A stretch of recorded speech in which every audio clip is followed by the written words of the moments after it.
My first guest tonight is a 16-time Grammy winner.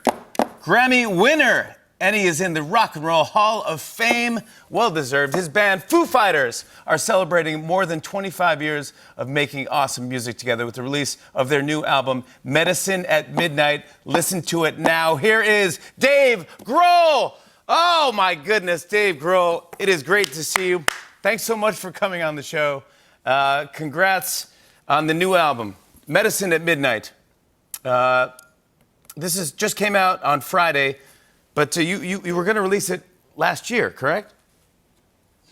Well, yeah. So we started recording this record like mid 2019, and we were like 2020 is going to be the best year our band has ever had. We're like, it's our 25th anniversary. It's our 10th record. We're going to tour the world. There's like stadiums and like it's. And so let's make a party record. Yeah, we'll make these songs that have like groove, and they're gonna make people bounce, and it's gonna be the stadiums and festivals are gonna blow, and then everyone would just like everything totally stopped. And so we basically just sat on it. We were like, okay, let's wait for a while, let's see if things go back to normal.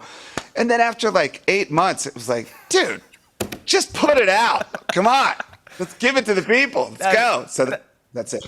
How does it feel to finally have it out? I mean, I've never given birth before, and women hate when you compare anything to childbirth.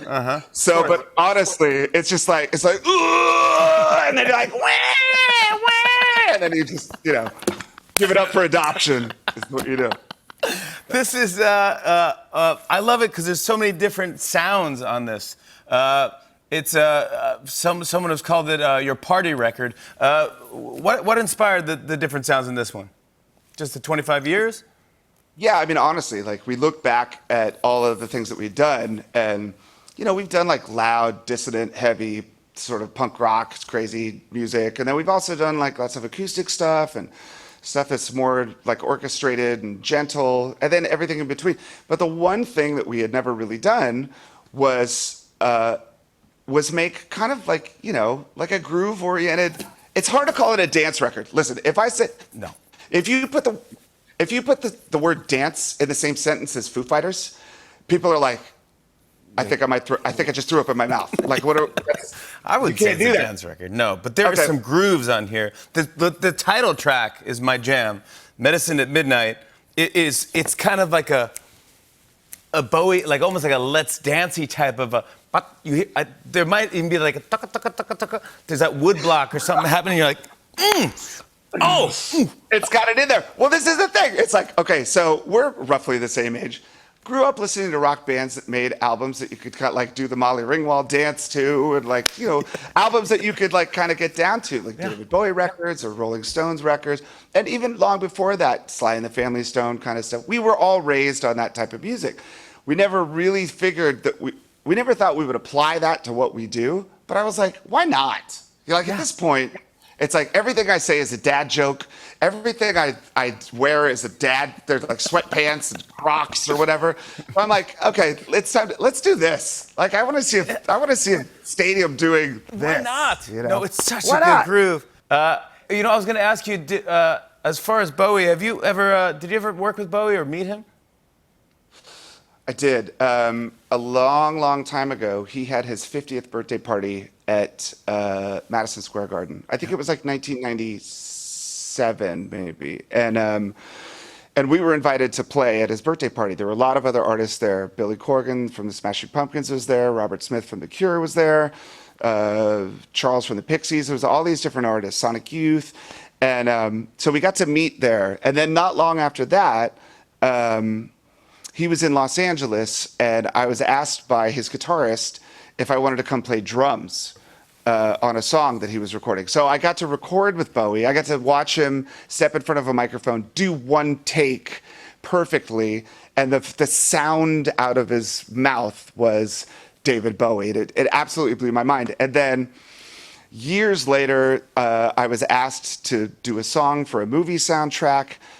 they didn't want the Foo Fighters, they just wanted me, but I didn't feel comfortable just doing like a solo thing. So I thought, oh, I'll do an instrumental track and have someone else sing.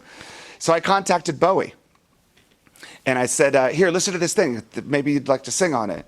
And time went by, I didn't hear anything. Nope. Finally, I got an email back, and he said, David, I like the instrumental, but this time it was like a Marvel movie kind of thing. He's like, it's not really my trip, not my genre of film and stuff. I'd love to work with you at some point, but I don't think this is the time. And so I'm sitting in my living room reading this like, oh my God, David Bowie writes emails. This is blowing my mind right now. So I immediately emailed back something I don't want to take up more of his time. Yep. So I said, thanks for responding. I hope you're well. Take care. And then 1 minute later, he emails back and he says, well, that's settled then.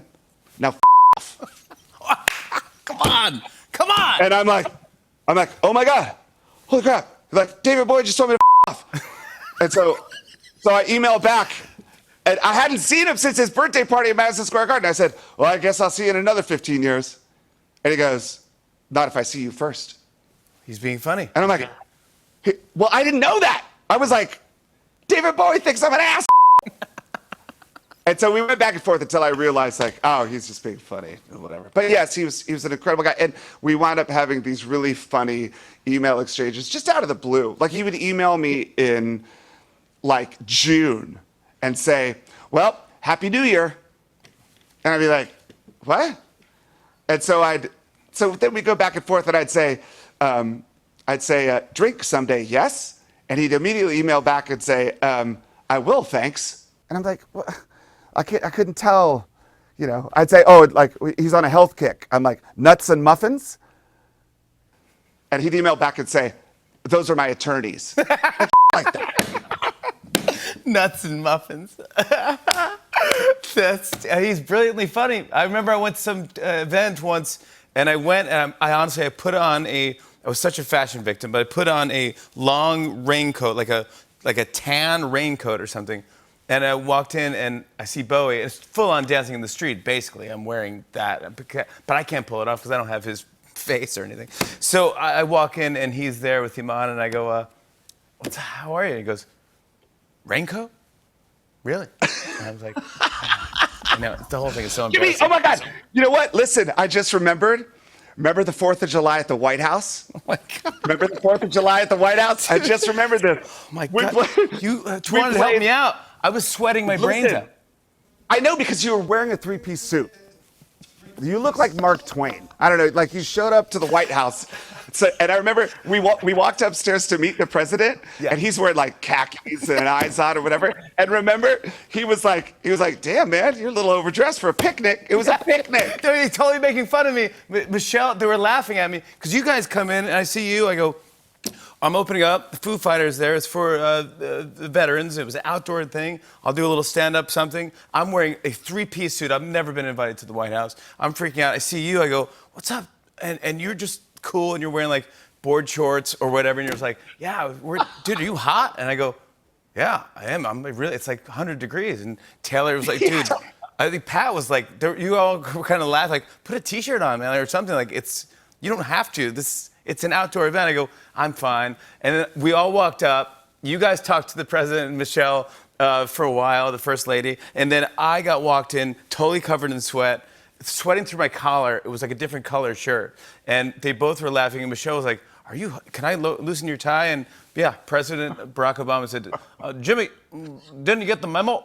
It's a barbecue. That's right. I remember. But you know what? The other thing I remember is like when we first got there, of course, you know, there's like Secret Service and like all the security and stuff like that. And we're like, it's us and our road crew. So like, we're like, you know, pirates, okay? And we're setting up. And there was someone that briefed us and they basically said like, here's the deal. If anyone has to go to use the bathroom, there's bathrooms over there. There's bathrooms over there. Whatever you do, don't go pee in the bushes because there's people in the bushes. We're like, wow. It's the White House. It's the White House. Yeah. On and on and on. I said, and it's on.